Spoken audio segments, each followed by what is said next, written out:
Today, we are looking at a political triangle that Europe hoped it would never face again. Hungary's most divisive leader, America's most unpredictable president, and an election that could decide the balance of power inside the European Union for years. Viktor Orbán has ruled Hungary for 14 years. He survived scandals, economic stagnation, frozen EU funds, and long periods of deep political isolation. Yet he now faces a serious challenger for the first time in a decade. Péter Magyar, a former insider who speaks directly to Hungarians who are tired of corruption, rising prices, and a government that spends more time fighting Brussels than fixing the economy. But just when Orbán's position began to weaken, Donald Trump stepped in. Orbán flew to Washington with a mission. He wanted political protection, economic support, and a headline he could use at home. And he got exactly that.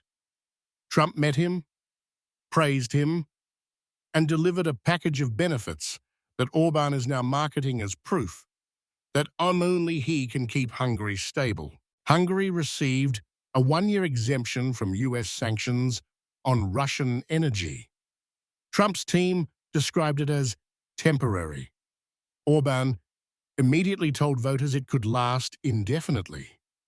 Hungary then signed hundreds of millions of dollars in energy deals with American companies and agreed to buy up to 24 HIMARS rocket launchers.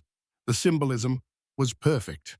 Orbán returned from Washington with a list he could present as insurance against European pressure.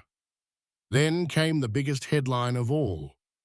Orbán announced that a possible financial shield from the United States, a currency swap line that would give Hungary access to US dollars if its economy ever faced trouble.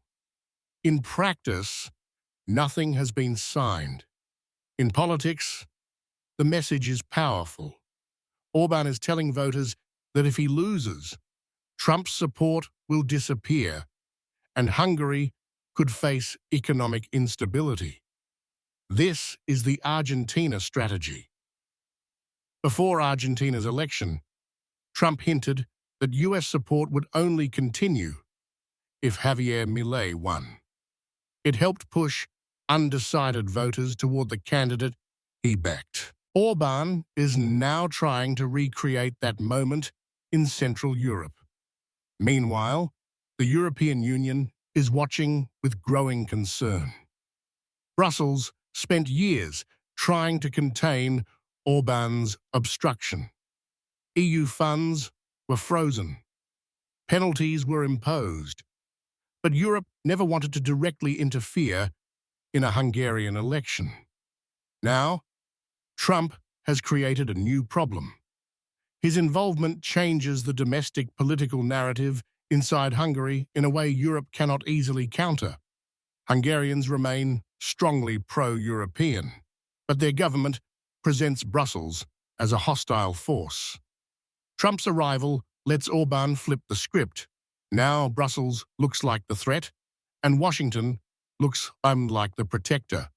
For an undecided voter who worries about the foreign, inflation, or financial shocks, that message could be enough to keep Orbán in power.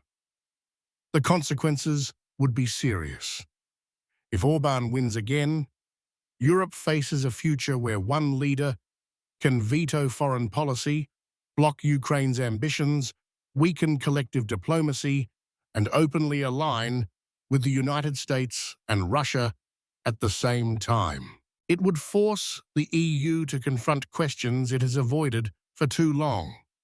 How do you enforce unity inside a union that works by consensus?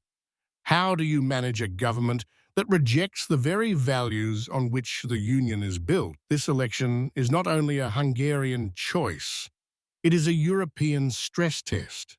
It asks whether an outside power can reshape the politics of an EU member state and whether Europe is prepared for a world where American presidents intervene directly in the EU's internal affairs. As Hungary approaches its vote, one thing is clear. Orbán is not just running against Peter Magyar.